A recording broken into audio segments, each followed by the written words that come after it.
How do I check if an element is hidden in jQuery? It is possible to toggle the visibility of an element using the functions hide, show, or toggle. How would you test if an element is visible or hidden?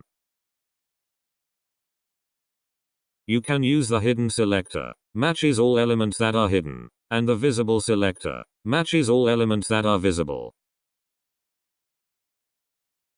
Since the question refers to a single element, this code might be more suitable. Check CSS for display, none block, ignores visibility, true false. The same works with hidden. It matches the algorithm recommended in the jQuery frequently asked questions. We use jQuery is to check the selected element with another element, selector or any jQuery object. This method traverses along the DOM element to find a match, which satisfies the passed parameter. It will return true if there is a match, otherwise returns false.